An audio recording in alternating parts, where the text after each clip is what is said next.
الحمد لله الذي ذي العزة والعلا والصلاة والسلام على سيد الأنبياء شمس الضحى بدر الدجى نور الهدى منبع الجود والعطاء.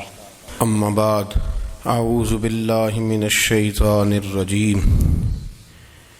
بسم الله الرحمن الرحيم.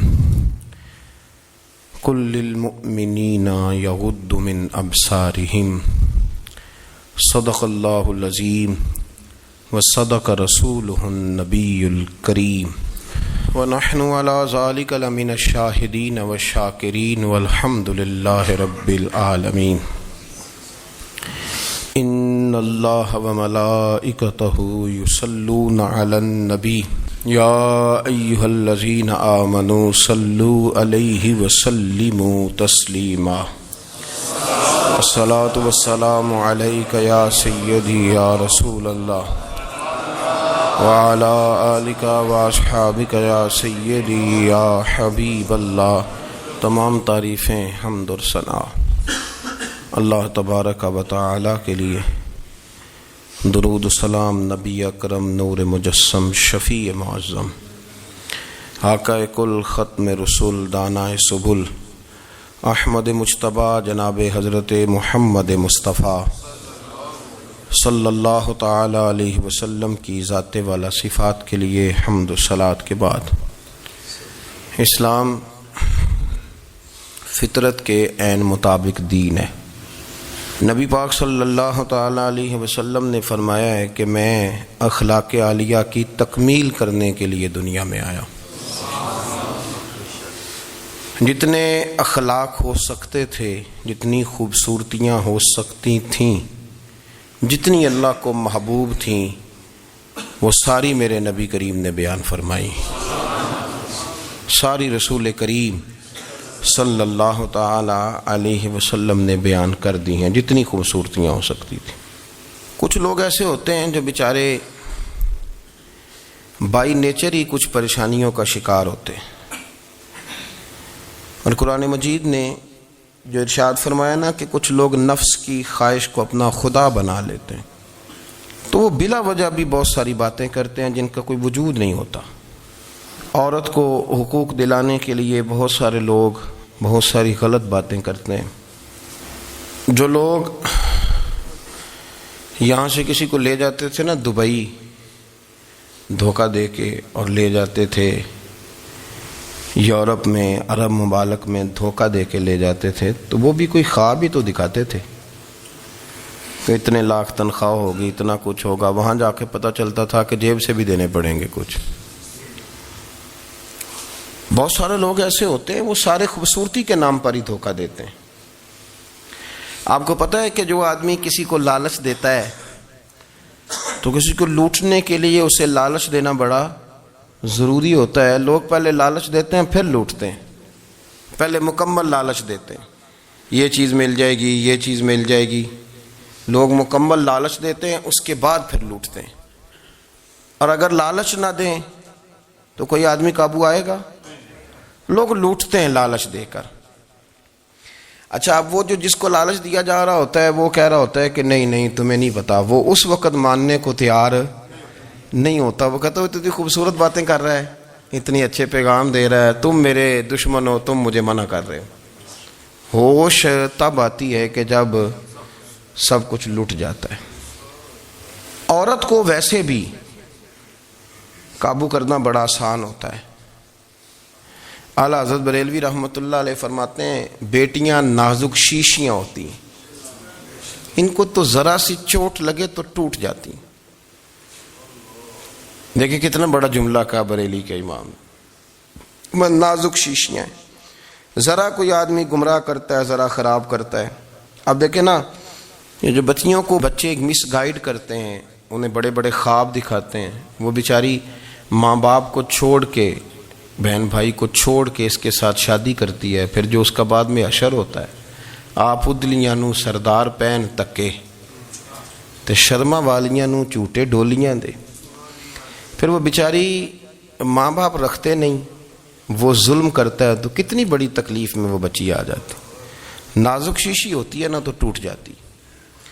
یہی حال اب جدید خواتین اور یہ جو کچھ اینکر پرسن ہیں، یہ اصل میں نا یہ آپ کو سیاست سکھاتے ہیں، لیکن یہ مادر پیدر آزاد لوگ ہیں، بالکل آزاد. یہ تو علماء شور نہ کریں، بات نہ کریں، گفتگو نہ کریں، مشائخ بات نہ کریں، اور یہ جو کچھ سنجیدہ اور دینی طبقہ ہے یہ کچھ شور نہ کرے، یہ تو روڈوں پہ ننگے ہو کے آ جائیں معاذ اللہ. خوفناک نظریہ رکھتے ہیں یہ لوگ. عورت کو کہتے ہیں تیرے حقوق ہم تجھے لے کے دیں گے. مثلاً وہ کون سا حق ہے جو تم نے لے کے دینا ہے؟ میرے نبی کریم صلی اللہ علیہ وسلم اس کو بیٹی بھی بنایا ہے، اس کو بہن بھی بنایا ہے، اس کو ماں بھی بنایا ہے، اسے بیوی کا عالی شان رتبہ بھی عطا فرمایا ہے. اور چونکہ بیٹی کا بھی حق بڑا بیان کیا جاتا ہے، بہن کا بھی، ماں کا بھی. اور بیوی کے معاملے میں لوگ سمجھتے ہیں کہ زیادہ بات نہیں کرنی چاہیے، شاید مسئلہ خراب ہو جائے. حالانکہ نبی پاک صلی اللہ تعالیٰ علیہ وسلم نے بیوی کے بارے میں پتہ کیا فرمایا؟ فرمایا جب تم نکاح کر لیتے ہو تو اپنا ایمان محفوظ کر لیتے ہو. اب میں اس کی شرح نہیں کرتا، اب خود کر لیجئے گا کہ وہ ایک ایسی شخصیت ہوتی ہے کہ جس کی موجودگی میں آپ کا ایمان محفوظ ہے. اب میں نہیں سمجھتا کہ اس سے بڑی بات کوئی اور ہو سکتی ہے، جس کی موجودگی میں آپ کا ایمان. اور بھائی یہ حدیث پاک عرض کر رہا ہوں، نکاح جب کوئی کر لے تو اس نے اپنا ایمان مکمل کر لیا. اس کا معنی یہ ہوا کہ آپ کا ایمان محفوظ ہے اس کی موجودگی میں. تو اس سے زیادہ بھی، یعنی ایمان سب سے قیمتی چیز ہے نا، تو اس کے محفوظ ہونے کی وجہ حضور نے نکاح بیان کر دی. اب میرا خیال ہے بیوی اگر کوئی اس سے بڑا حقوق مانگے گی تو بیوقوفی کرے گی. اتنا بڑا درجہ نبی کریم نے اسے عطا کر دیا، اتنا بڑا مقام دے دیا کہ تو خاوند کے ایمان کے محفوظ ہونے کا ذریعہ بن گئی ہے. عورت کو جو حقوق رسول کریم صلی اللہ تعالی علیہ وسلم نے عطا فرمائے، نبی پاک نے جو حقوق دیے. دیکھیں نا، حضرت عبداللہ ابن عمر رضی اللہ تعالیٰ عنہ کی اہلیہ بیمار تھی، تو جلدی جلدی سے وہ آئے. تو جب بہت جلدی ہو، سفر بڑا شدید تھا، تو آپ نے جلدی سے نماز ادا کی، جلدی سے چلے. آپ کے خادم کہنے لگے حضور خیریت ہے؟ فرمایا میری بیوی بیمار ہے. تو اس نے عرض کی حضور آپ کی اہلیہ بیمار ہے، تو آپ نے نماز بھی جلدی سے پڑھی، سفر بھی جلدی جلدی کیا. تو فرمانے لگے یہ وہ چیزیں ہیں جو ہمیں مدینے والے رسول نے سکھائی. آپ اس کیفیات کو سمجھیں کہ حضور صلی اللہ علیہ وسلم نے درس دیا. اور پھر ایک اور بہت بڑی بات، یہ فضیلت کسی اور کو نہیں دی. جو عورت کو حضور نے فضیلت دی، یہ فضیلت کسی اور کو نہیں دی. کبھی حضور نے فرمایا کہ تمہارا ابا تمہارے ساتھ بہت سخت رویہ کرے تو تم نے اس کو اس سختی پر داد دینی ہے. فرمایا چلو اگر وہ زیادتی بھی کرے تو تم نے اس کے ساتھ سلوک اچھا ہی کرنا ہے. لیکن آپ ایک بات کو سمجھے نا کہ بچے کے بارے میں، بیٹے کے بارے میں، بیٹی کے بارے میں فرمایا 10 سال کے ہو کے نماز نہ پڑھیں تو سختی کرو، تمہارا ڈنڈا بھی لٹکنا چاہیے. بہت ساری جگہوں پہ بہت سارے لوگوں کے لیے سختی کا حکم دیا، لیکن عورت کے لیے حضور نے جو جملے کہے، اصل میں ہم سمجھتے ہیں کہ یہ ایک بات ہے، مشہور ہو گئی ہے روایت حدیث، تو بس اس کے پس منظر پر اور جملوں کے حسن پر شاید معاذ اللہ غور کرنے کی ضرورت نہیں. ذرا اس لفظ کی تاثیر پر غور کریں. حضور نے فرمایا عورت ٹیڑھی پسلی سے پیدا کی گئی ہے، یہ ٹیڑھی ہے، اس کو سیدھا کرنے کی کوشش کرو گے تو ٹوٹ جائے گی. تو حضور پھر ہمارے لیے حکم کیا ہے؟ فرمایا جیسی ہے تم اسی کے ساتھ نبھا کرو. آپ سمجھیں کہ اتنا محفوظ حضور نے درجہ دے دیا بی بی کو، اتنا محفوظ کہ فرمایا غلطی بھی ہو تو میرے غلاموں تم اس کے ساتھ نبھا کرو، گزارا کر لو. کو کیا اور حق چاہیے عورت کو، جس کو اس کی غلطیوں سمیت نبی پاک نے قبول کرنے کا حکم دے دی کہ اس کی کمزوریوں سمیت قبول کر لو. اب اس کو اور کیا کوئی کمزوریوں سمیت قبول کرتا ہے؟ کبھی آپ دکان پہ بیٹھے ہو تو آپ کہیں بھی اس میں یہ بھی غلطی، میرے مال میں یہ بھی کمزوری ہے، یہ بھی کمزوری ہے، یہ بھی کمزوری ہے، تو کر لے قبول. کرتا ہے کوئی؟ کوئی شخص ایسا ہو جو کسی چیز کی کمزوریاں بیان کر کے کہ اسے قبول کرو؟ پر رسول کریم صلی اللہ تعالی علیہ وسلم نے نا ہمیں سبق دیا، حضور نے ہمیں درس دیا، نبی پاک نے ہمیں پیغام دیا. فرمایا یہ ٹیڑھی ہے، سیدھی کرنے کی کوشش کرو گے تو بیچاری ٹوٹ جائے گی، تو اس کے ساتھ نبھا کر جاؤ. آپ میری بات کو سمجھیے گا. چلیں میں اس پر ایک اور بخاری مسلم کی حدیث پڑھتا ہوں. حضرت سلمان فارسی رضی اللہ تعالیٰ عنہ اور حضرت ابو دردہ کے درمیان بھائی چارہ تھا. مکے سے مدینے جب لوگ آئے تو حضور نے بھائی بھائی بنایا تھا. ان کے درمیان بھائی چارہ تھا تو ابھی پردے کی آیات نازل نہیں ہوئی تھیں تو لوگ ایک دوسرے کی طرف جاتے تھے. حضرت سلمان فارسی رضی اللہ تعالیٰ عنہ حضرت ابو دردہ رضی اللہ تعالیٰ عنہ کے گھر میں تشریف لے گئے تو دیکھا کہ ان کی بیوی بڑی غمگین بیٹھی ہیں. تو ہم نے فرمایا بہن کیا ہوا؟ تو کہنے لگی تمہارے بھائی کو دلچسپی کوئی نہیں رہی, ہر روز روزہ رکھ لیتا ہے اور ساری ساری رات نفل پڑھتا ہے. حضرت سلمان فارسی کہنے لگے ٹھیک ہے کر لیتے ہیں بندوبست. نماز دین ہے کہ نہیں؟ دین ہے نا یہ چیزیں. لیکن حضرت سلمان فارسی جناب ابو دردہ سے کہنے لگے آج میں نے تیرے گھر میں رہنا رات کو, کیونکہ وہ تو ساری رات نماز پڑھتے تھے, نفل پڑھتے تھے. انہوں نے کہا ٹھیک ہے. ایک بستر لا کے بچھا دیا حضرت سلمان فارسی کے لیے. سلمان فارسی فرمانے لگے دوسرا بھی لا. کہا وہ کیا کرنا ہے؟ فرمانے لگے تو نے بھی سونا ہے, میں نے بھی سونا ہے, تو نے بھی سونا ہے. عشاء پڑھیں گے اور پھر دونوں سوئیں گے. کہا میں نے تو نماز پڑھنی ہے. فرمایا تہجد کے وقت اٹھ کے پڑھیں گے, اللہ کے رسول بھی رات آخری حصے میں جا کے نماز پڑھتے ہیں. ادھر ساتھ سلا لیا. وہ تھوڑی کو دیر سوئے, اب عادت تھی ساری رات اٹھنے کی, ذرا اٹھنے لگے بستر سے تو حضرت سلمان فارسی فرمایا چپ کر کے سو جا, وہ بڑی رات پڑی ہوئی, چپ کر کے سو جا. وہ لیٹ گئے, پھر اٹھنے لگے تو فرمایا سو جا چپ کر کے, بڑا ٹائم ہے. سحری کے وقت اٹھے, نفل پڑھے. ان کا ارادہ تھا روزہ رکھنے کا, تو فرمانے لگے کل رکھا تھا نا نفلی روزہ؟ جی رکھا تھا. پرسوں بھی رکھا تھا, ترسوں بھی رکھا تھا. فرمایا آج نہیں رکھنا, آج میں تیرا مہمان ہوں, سارا دن اکٹھے مل کے روٹیاں کھائیں گے, آج نہیں روزہ رکھنا. سلا دیا. اب حضرت ابو دردہ رضی اللہ تعالیٰ عنہ کہہ تو کچھ نہ سکے, پر کہنے لگے سلمان تم پتہ تم کیا کر رہے ہو, نہ تم نے مجھے رات اٹھ کے زیادہ نفل پڑھنے دیے, سویرے روزہ نہیں رکھنے دیا. تو حضرت سلمان فارسی کہنے لگے کوئی لمبی بات تو نہیں نا, چلتے ہیں نا ابھی فجر میں مسجد نبی میں, تو نبی پاک کو بتاتے ہیں.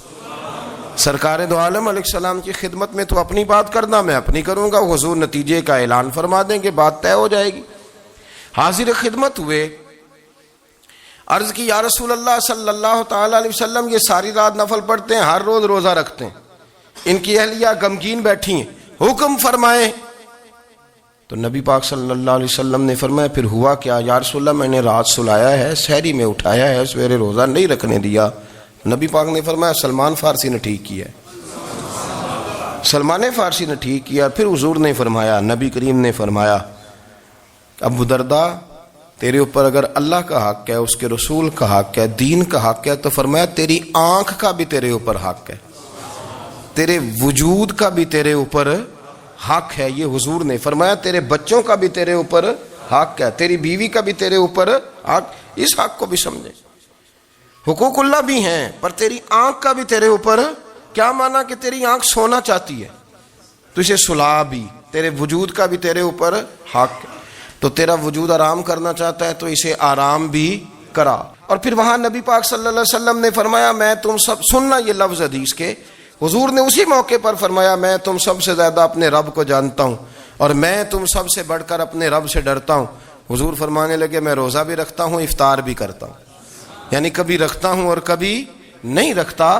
فرمایا میں نفل بھی پڑھتا ہوں اور اپنی بیویوں کو وقت بھی دیتا ہوں. سرکار مسجد میں بھی آتے تھے, نواسوں کے ساتھ کھیلا بھی کرتے, ان کے ساتھ پیار بھی کرتے.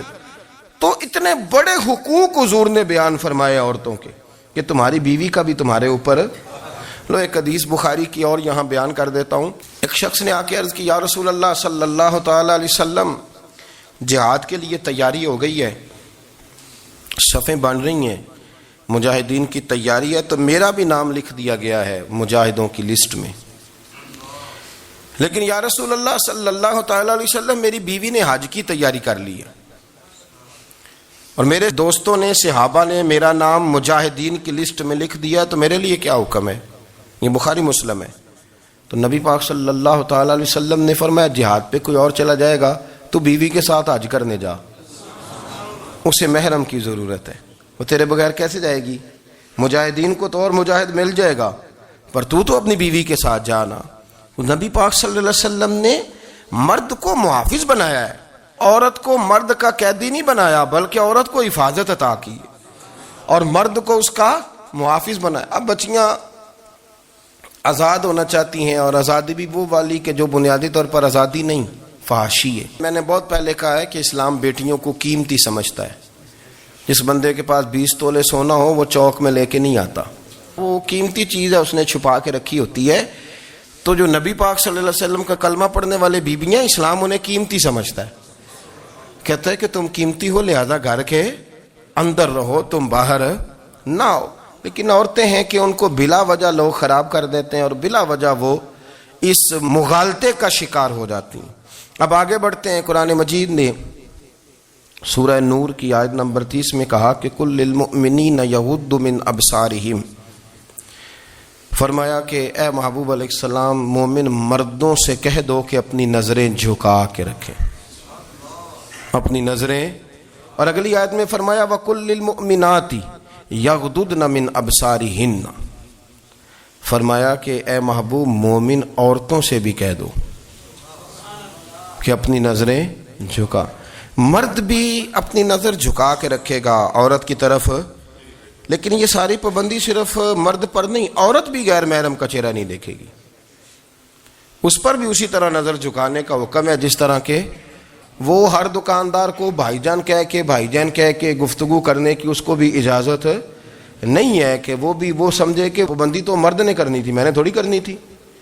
وہ جس کے پاس جائے، جہاں بھی جائے، ڈاکٹر کے پاس جائے، باہر جائے، تو وہ جس طرح مرضی اس کا دل چاہے وہ بات چیت کرے، اس کی عورت کو بھی اجازت اسلام نہیں دیتا۔ بنیادی طور پہ اسلام شرم و حیا کا دین ہے، حیا کی بات کرتا ہے۔ حیا کی جب ہم تعریف کرتے ہیں تو حیا کی تعریف یہ ہے کہ کوئی کبھی چیز دیکھ کے نا تو آپ کی طبیعت میں کراہت محسوس ہو، آپ کوئی غلط جملہ منہ سے نکالتے ہوئے ذرا جھجکیں، آپ کوئی غلط بات کرتے ہوئے تھوڑا بوجھ محسوس کریں۔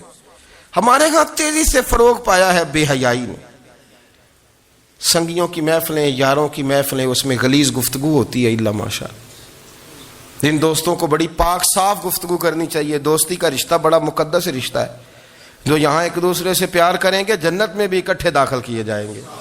شرط یہ ہے کہ پیار اللہ رسول کی رضا کے لیے ہو، لیکن اس کے اندر اگر آپ کی گفتگو کچی ہو، کمزور ہو، فحاشی والی ہو، عریانی والی ہو، وہ ہمارے ہاں تو اب اس کو لوگ فیشن سمجھتے ہیں، اس کو مردانگی کی علامت سمجھتے ہیں کہ وہ جی ساری باتیں جی وہاں ہو گئیں، اور جس کا جو جی چاہا اس نے کہا۔ آپ جب حیا کے دائرے میں ہوتے ہیں تو آپ خود بھی سکون محسوس کرتے ہیں۔ دیکھیں نا، آپ کو نیند سکون سے کہاں آتی ہے؟ جہاں کمرہ بند ہو، چاروں جانب دیوار ہے، اوپر چھت ہے، خالی دروازہ بھی کھلا ہوا ہونا تو جب بندہ سکون لینا چاہتا ہے تو کہتا ہے یار ذرا دروازہ ذرا بند کر دو۔ وہ اچھی طرح اپنے آپ کو چھپا لیتا ہے نا حیا کے پردے میں، تو اللہ اسے سکون عطا کرتا ہے۔ اور جو اس سے بھی زیادہ ٹھنڈی نیند میں جانا چاہتا ہے وہ کہتا ہے لائٹ بھی بند کر دو۔ اب وہ مکمل طور پہ سمجھتا ہے کہ میں چاروں جانب سے چھپ گیا ہوں، اگر میں کھل کے بھی سو جاؤں گا تو میرا چونکہ پردہ قائم ہے تو مجھے کوئی دشواری نہیں ہوگی۔ آپ جب چھپ جاتے ہیں، جب آپ حیا کے اندر سمٹ جاتے ہیں، جب آپ چادر کے اندر آ جاتے ہیں تو آپ بہت ساری جگہوں پہ آسانی محسوس کرتے ہیں۔ تو حیا تو آپ کو سکون دیتی ہے، حیا تو دل کو راحت دیتی ہے۔ میں بڑی ذمہ داری سے بات عرض کرتا ہوں، قرآن مجید نے نا ایک مقام پہ مذاق کو، ایک مزاح ہوتا ہے خوش طبی، وہ نہیں، مذاق اڑانا، قرآن پاک نے نا مذاق کو ایک جگہ پہ جاہلوں کا طریقہ بھی قرار دیا ہے۔ بنی اسرائیل کے لوگوں سے حضرت موسیٰ نے کہا کہ گائے ذبح کرو اور ایک ٹکڑا مقتول کو مارو، زندہ ہو کے خود بتا دے گا مجھے کس بندے نے قتل کیا۔ تو کہنے لگے آپ ہمارے ساتھ مذاق کر رہے ہیں۔ تو قرآن مجید کہتا ہے کہ حضرت سیدنا موسیٰ علیہ السلام فرمانے لگے اعوذ باللہ ان اکون من الجاہلین، فرمانے لگے میں اللہ کی پناہ مانگتا ہوں کہ میں جاہلوں میں سے ہو جاؤں۔ یہ مذاق کرنا تو جاہلوں کا طریقہ ہے۔ اگر آپ کی زبان سے بے حیائی کا جملہ نکل گیا، اگر آپ کی زبان سے بے حیائی کا جملہ نکل گیا، آپ نے کہہ دیا کہ ہم آزاد لوگ ہیں، جو مرضی کریں گے، جو مرضی کہیں گے، جو ہمارا دل میں آئے گا کریں گے، تو پھر تو لوگ آپ کا وہ حشر کریں گے کہ آپ سے برداشت ہی نہیں ہوگا۔ جس کا لوگ مذاق بنا لیتے ہیں اور جو مذاق بن جاتا ہے پھر اسے کچھ جینے دیتا ہے۔ آپ حیا کی چادر میں چھپیں گے تو بچیں گے۔ اگر آپ نے اپنا مذاق بنوا لیا یہ کہہ کے کہ میں نے مرضی کرنی ہے، پھر یاد رکھنا چھپنے کو جگہ نہیں ملے گی، پھر تکلیف میں آ جائیں گے، پھر بہت بڑی اذیت کا شکار ہو جائیں۔ شرم و حیا، عرب کے اندر جو کنواری لڑکیاں تھیں ان میں بڑی حیا ہوتی تھی، الحمدللہ میں بڑے فخر سے کہتا ہوں کہ میرے پنجاب کی، میرے پاکستان کی بیٹیاں بھی 20 دفعہ ان کا ابا کہے تیری شادی کرنی ہے تو وہ آنکھ نہیں اٹھا پاتی آج بھی. یہ تو وہ چند لوگ ہیں جو کہتے ہیں ہم ہائی کلاس ہو گئے، ہمیں نہیں پتا کہ وہ روشن خیال ہو گئے ہیں کہ روغن خیال ہو گئے، پتہ نہیں کدھر چلے گئے. ورنہ ہماری بیٹیاں آج بھی جب ان سے ان کا باپ، ان کی ماں بات کرتی ہے تیری شادی کی، تو وہ تو شرم کے ساتھ پچھلے سے پچھلے کمرے میں چھپتی ہیں. یہ اللہ نے فضل کیا ہوا ہے اس ملت پر. تو عرب کی لڑکی بڑی حیا والی ہوتی تھی، اس سے کوئی بات کرنی پڑتی تھی تو 20 دفعہ بات کی جاتی، پھر بھی وہ عورت چھپتی پھرتی تھی. حضرت عائشہ صدیقہ رضی اللہ تعالیٰ عنہ فرمانے لگیں میرے نبی پاک صلی اللہ علیہ وسلم عرب کی کواری لڑکیوں سے بھی زیادہ حیا کرنے والے. قاضی اعجاز مالکی نے، شیخ عبدالحق محدث دہلوی نے، دیگر بزرگ جو سیرت نگار گزرے، انہوں نے لکھا ہے کہ نبی پاک صلی اللہ علیہ وسلم کے اندر 100 مردوں سے زیادہ طاقت تھی. 100 مردوں سے زیادہ طاقت. اب جو بات کہنے لگا ہوں، جو نتیجہ دینے لگا ہوں، اس پر خاص توجہ آپ فرمائیں گے. ذرا فکری طور پر، نظریاتی طور پر ایک چیز کو سمجھیے. ہم سمجھتے ہیں کہ جوان لڑکا ہے جی جو مرضی کرے، عمر ہے جی. آپ ذرا بات پر غور کیجئے گا کہ حضور صلی اللہ علیہ وسلم میں طاقت 100 مردوں سے زیادہ ہے اور حیا کواری لڑکیوں سے بھی زیادہ ہے. ذرا اس بات کا تقابلی جائزہ کیجئے گا کہ طاقت 100 مرد سے زیادہ ہے لیکن حیا کواری لڑکی سے بھی زیادہ ہے. اس کا معنی یہ ہوا کہ جس ٹہنی کو پھل زیادہ لگ جاتے ہیں وہ جھکا کرتی. تو حیا تو حسن ہے، حیا تو آپ کو پاک صاف کرے گا، حیا تو آپ کو نرالا کرے گا، انوکھا کرے گا. وہ ہمارے ایک دانشور ہے، تو مضمون لکھا، کئی باتیں بڑی پسند آتی ہیں. وہ کہتے ہیں کہ میری اہلیہ، ان کو بھی کسی نے مس گائیڈ کر دیا تھا، حالانکہ اچھی خاتون ہے، کسی نے مس گائیڈ کر دیا. تو وہ بھی سماجی اور ویلفیئر، اور یہ خواتین کو شوق ہوتا نا بننے کا، تو وہ بھی سماج کے اندر اچھا مقام تلاش کرنے کے موڈ میں آ گئی. تو کہیں ایک دن جانا تھا تو بڑی بن سنور کے میرے ساتھ وہ گاڑی میں بیٹھ گئی. تو میں گاڑی میں، عورتوں کو یہ بھی مسئلہ ہوتا ہے نا کہ ہماری تعریف کرو، تو کئی دفعہ بعد مردوں بیچاروں کو جھوٹ بولنا پڑتا ہے، تو زبردستی کراتی ہیں نا جی. تو اس میں گنجائش بھی دی ہے شریعت نے گنجائش دی ہے کہ کبھی بیوی کو راضی کرنے کے لیے خلاف واقعہ بات کرنی پڑے تو کر لینی چاہیے. تو وہ کراتی بھی ہیں. 3 موقع پر خلاف واقعہ بات کرنے کی اجازت ہے. واقعے کے خلاف بھی آپ بات کر سکتے ہیں. جنگ کے موقع پر 2 لوگوں کو صلح کرانے کے لیے اور بیوی کو راضی کرنے کے لیے کر لیں کوئی ایسی بات، بے شک اپنی طبیعت پہ جبر کر کے کر لیں، گنجائش ہے، اجازت ہے. تو وہ کہتے ہیں جب وہ گاڑی میں میرے ساتھ بیٹھی بن سنور کے، تو وہ تقاضا کرنے لگی کہ میں نے بڑے اچھے کپڑے پہنے ہیں پر آپ نے توجہ نہیں کرائی. تو سیاںا بندہ تھا، وہ چاہ رہا تھا کہ میری خاتون سمجھ جائیں. وہ کہتے ہیں مجھے پتا تھا کہ بیچاری مس گائیڈ ہو گئی ہے، دل کی بڑی اچھی ہے، سیاਣੀ ہے، لیکن اس کو کچھ خواتین نے، کچھ لوگوں نے مل کے اس کو ذہن غلط کر دیا ہے کہ سماج میں نکلو، باہر جاؤ، کام کرو، فلاں کرو، اپنی مرضی سے جیو. تو میرے ساتھ گاڑی میں بیٹھی کہیں جانے کے لیے، تو مجھ سے کہنے لگی کہ آپ نے میری طرف توجہ ہی نہیں کی، آپ نے کوئی ذکر ہی نہیں کیا کہ میں کیسی لگ رہی ہوں. تو وہ کہتے ہیں میں نے اسے کہا کہ اگر تو ناراض نہ ہو تو پھر میں صحیح والی تعریف کر دوں. تو اس نے کہا کہ آپ کر دیں. تو کہتے ہیں میں نے درد سے اور خلوص سے اپنی بیوی سے کہا، خلوص کے ساتھ میں نے کہا میں تو روز گھر ہوتا ہوں، روز شام کو گھر ہوتا ہوں، اگر تو میرے لیے تیار ہوتی تو میں تیری تعریف کرتا، لیکن آج تو باہر جانے کے لیے تیار ہوئی، تو پھر ان سے تعریف کی امید رکھ جن کے لیے تو نے تیاری کی ہے. میرے لیے تیاری کرتی تو میں تو ہر شام تیرے پاس ہوتا ہوں.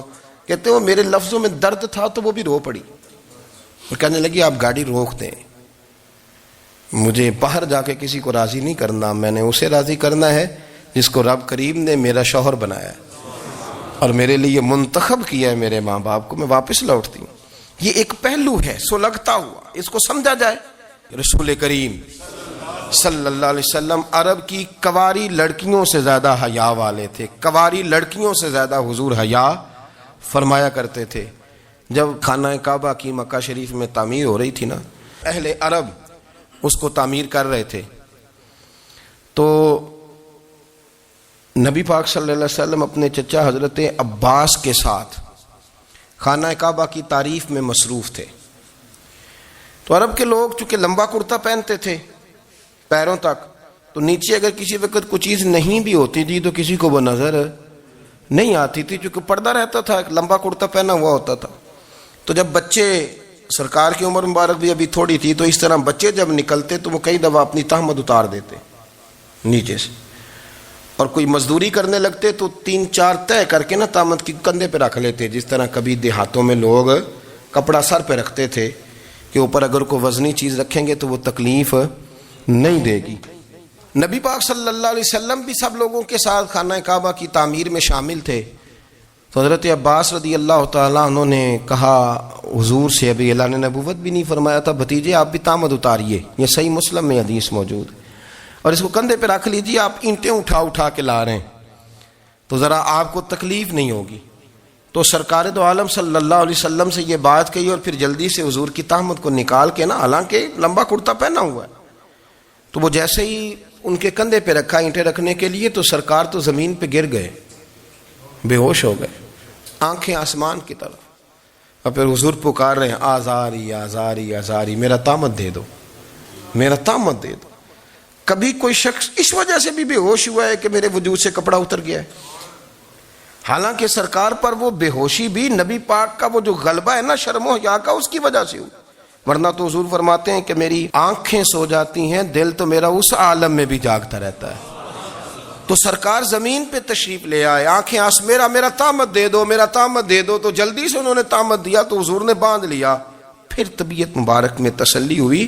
یعنی ہم اس رسول کے غلام ہیں کہ جن کے تو وجود سے کپڑا اتر جائے تو حضور برداشت نہیں کرتے، قبول نہیں فرماتے، تکلیف شروع ہو جاتی. لیکن یہاں نوجوان ہیں اور بڑا قد کاٹ ہے اور بڑے بڑے سمجھدار لوگ ہیں، گرمی آتی ہیں تو شارٹ کپڑے پہن کے گھومتے ہیں، ان کو خیال نہیں کہ یہ وہ والا لباس ہے جو باہر تو کیا گھر میں اماں کے سامنے نہیں پہننا چاہیے، بہنوں اور بیٹیوں کے سامنے نہیں پہننا چاہیے. آپ کی گفتگو میں شرم و حیا ہو، آپ کے لب و لہجے کے اندر حسن ہو. آپ کو پتہ ہے نبی پاک صلی اللہ علیہ وسلم نے فرمایا میری امت میں سب سے زیادہ حیا کرنے والے عثمان غنی ہیں. عثمان غنی سب سے زیادہ حیا کرنے والے. آپ فرمایا کرتے تھے جب سے حضور کا چہرہ دیکھا ہے میں نے کبھی اپنی شرمگاہ بھی نہیں دیکھی، میں نے آنکھوں کا وضو نہیں توڑا، اور جب سے حضور کے دست مبارک میں میں نے بیعت کے لیے سیدھا ہاتھ بڑھایا تو پھر سیدھا ہاتھ میں نے کبھی گندگی کو نہیں لگایا. حیا تھی. آپ باتھ روم کے اندر بھی غسل فرماتے تھے تو کپڑوں سمیت کرتے تھے. کسی نے کہا حضرت جی واش روم کے اندر کیوں نہیں کپڑے اتارتے؟ آپ فرمانے لگے باہر بندوں سے حیا کرتا ہوں، اندر جاتا ہوں تو رب سے حیا آنی شروع ہو جاتی، وہ تو دیکھ رہا ہے نا. تو میں جو بات آپ کی خدمت میں عرض کرنا چاہتا ہوں اس کو آپ سمجھیے گا میرے عزیز، کہ شرم والا مزاج، گفتگو بھی شرم والی، آنکھیں بھی شرم والی، لباس بھی شرم والا، دوستی یاری بھی شرم والی، بہت ساری ایسی باتیں. دیکھیں نا آپ ذرا، میں نے کہا کہ باتوں کو سن کے گزر نہ جایا کریں، اس کی گہرائی پر غور کریں. حضور علم کا سمندر ہے، سرکار سے زیادہ علم دنیا میں کسی کے پاس موجود نہیں ہے، اور صحابہ کو موقع ملا ہوا ہے اس سمندر سے فیض لینے کا. لیکن ان کی حالت یہ ہے کہ حضرت علی المرتضیٰ فرماتے ہیں 14 دن گزر جاتے، حضور سے کوئی سوال پوچھنا ہوتا تھا پر میں شرم کے مارے نہیں پوچھ پاتا تھا. 14 دن بخاری شریف میں موجود ہے. ایک دن نبی پاک صلی اللہ علیہ وسلم نے پوچھا صحابہ سے کہ وہ کون سا درخت ہے جس کے پتے نہیں گرتے، اور وہ درخت اس طرح ہے جس طرح مومن ہوتا ہے، وہ درخت میرے مومن کی طرح بتاؤ. حضرت عبداللہ ابن عمر فرماتے مجھے پتا تھا کہ وہ کھجور کا درخت ہے، لیکن چونکہ ابو بکر صدیق بھی بیٹھے ہیں، عمر فاروق بھی بیٹھے ہیں، مولا علی بھی بیٹھے ہیں، عثمان غنی بھی بیٹھے ہیں، اتنے جید لوگ بیٹھے ہیں، تو مجھے حیا آتی تھی کہ میں کیوں جواب دوں. کہتے سرکار نے کئی دفعہ پوچھا، لوگوں نے کئی اور درخت بتائے، پر فرمایا تمہارا جواب درست نہیں ہے. آپ حیا کے اس پہلو پر غور کریں کہ سوال کا جواب آتا ہے. سوال کا جواب، یعنی مجھے سوال کا جواب آتا اور پھر میں دوں نہ، مجھے بدعزمی نہ ہو جائے گی؟ یہ کیسے ممکن ہے کہ میری رات گزر جائے، مجھے پتا بھی تھا اور میں نے بتایا نہیں؟ بہت سارے لوگ آ کے بہت ساری باتیں بتاتے ہیں، بہت ساری باتیں وہ سمجھاتے ہیں، تو ہم غور سے ان کا چہرہ دیکھنے لگ جاتے ہیں، کہتے ہیں یار اس کا تو دعویٰ تھا کہ میں سمجھنے آتا ہوں، تو یہ تو ہمیں سمجھا رہا ہے. چلو الحمدللہ ہم سمجھنے کو تیار ہیں. لیکن میرے عزیز پتہ بھی ہے جواب کا، علم بھی ہے، لیکن فرماتے ہیں میری حیا نے مجھے اجازت نہ دی کہ میں جواب دوں۔ آپ فرماتے ہیں پھر حضور سے صحابہ نے عرض کی کہ یا رسول اللہ آپ ہی بتا دیں وہ درخت کون سا ہے، تو حضور نے فرمایا بھائی وہ کھجور کا درخت ہے۔ تو آپ فرماتے ہیں میں دل ہی دل میں کہہ رہا تھا کہ الحمدللہ میرا جواب درست ہے، حالانکہ میں نے جواب دیا ہی نہیں۔ تو لفظوں میں حیا، جملوں میں حیا، آنکھوں میں حیا، اٹھنے میں حیا، بیٹھنے میں حیا، چلنے میں حیا ایک خوبصورت حسن ہے۔ اور نبی پاک صلی اللہ علیہ وسلم نے فرمایا جب تو بے حیا ہو جائے نا پھر تو آزاد ہے، پھر تو جو مرضی کا، پھر تو جو۔ اس لیے بزرگ جب کسی کو بے حیا کہتے تھے نا، اللہ اکبر، اور جب کسی کو کہتے تھے نا یہ بے حیا ہے تو لوگ سمجھتے تھے کہ کوئی ہلکی سی بات کر دی ہے، لیکن ان کا معنی یہ ہوتا تھا کہ بس بھائی اب اس کے ساتھ کوئی کلام کرنے کی ضرورت ہے، اس کو اب اصلاح کی ضرورت نہیں، یہ بے حیا ہے۔ کیا معنی؟ کہ اب یہ جو اس کے دل میں آئے گا وہ کرے گا، جو اس کی طبیعت چاہے گی وہ کرے گا، اب یہ کسی پہلو بھی قابو آنے کو تیار بے حیا ہو گیا۔ بے حیائی بہت بڑا عیب ہے، اور جو لوگ کہتے ہیں کہ ہمیں بالکل آزادی ہونی چاہیے، ہمارا اپنا جسم ہے تو ہماری اپنی مرضی چلے گی۔ ایک وزیر صاحب ہیں، پتہ نہیں میں ان کو جانتا تو نہیں، انہوں نے سینٹ میں تقریر کی ہے، میں نے ان کی بات سنی ہے۔ اس نے کہا نہیں نہیں بھائی جسم رب کا ہے تو مرضی بھی تو رب کریم کی چلے گی، اور مرضی بھی اللہ کی۔ یہ مجھے تھوڑا سا مسئلہ ہے جسم پر، کبھی کبھی مجھے کثرت سفر سے الرجی ہو جاتی ہے۔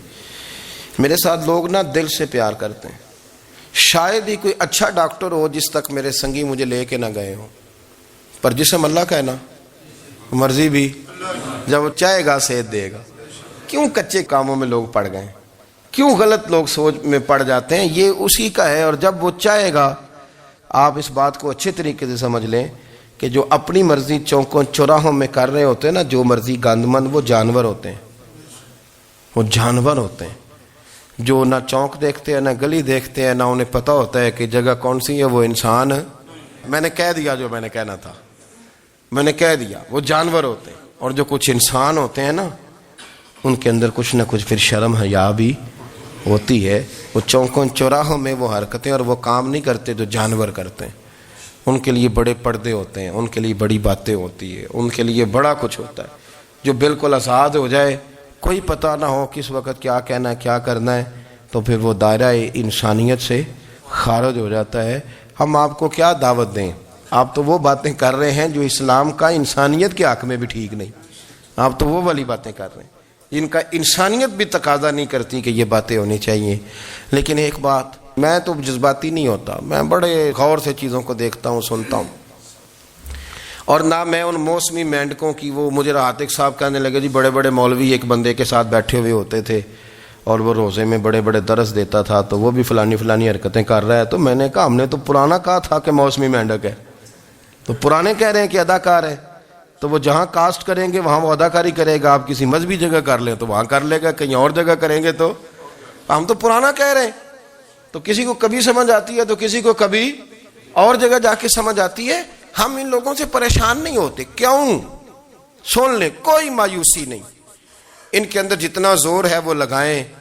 یہ ملک بنا ہے رسول اللہ کے نام پہ، یہ اللہ نے تحفہ دیا ہے امت مسلمہ کو، یہ نبی پاک کے نام پہ بنا ہے، تو یہاں جھنڈا بھی وہی والا بلند ہونا ہے جو مدینے والے رسول کا جھنڈا ہے، اور یہاں وہی کام چلے گا جو نبی پاک نے بیان فرمایا۔ تو اس طرح کئی لوگ آتے ہیں، وہ شور شار کرتے ہیں، چلے جاتے ہیں۔ اتنے نہ پریشان ہوا کریں، بہت سارے لوگ تو بیچارے اس قابل بھی نہیں ہے کہ ان کا نام لیا جائے، مطلب اتنا ہم ان کو اہمیت دے دیں، ان کا ذکر کریں، ان کا نام لیں، ان کی بات کریں، وہ بیچارے اس قابل ہی نہیں ہے، مطلب سٹیٹس ہی نہیں ہے ہمارا، اتنے فارغ ہیں ہم کہ اب جو بندہ آئے گا کہانی چھیڑے گا تو ہم چھیڑ جائیں گے۔ اور بھائی اللہ کا فضل ہے الحمدللہ تعالی، لوگوں نے بڑا شور کیا، اور بڑے زمانے سے دنیا شور کر رہی ہے، پر اللہ کے گھر مسجدیں بھری ہوئی ہیں، مسجدیں بھری ہوئی ہیں۔ ہماری بیٹیاں پردے کرتی ہیں، پردے کو پسند کرتی ہیں، وہ حجاب میں رہتی ہیں، وہ سمجھتی ہیں کہ ہمارا اصل حسن کیا ہے۔ تو یہ پراپوگنڈا پرانا چلا آ رہا ہے، اس کا اللہ کے فضل سے امت مسلمہ پہ نہ کبھی اثر ہوا ہے اور نہ کبھی ہوگا انشاءاللہ۔ اللہ تعالی ہمیں حق پر استقامت عطا فرمائے۔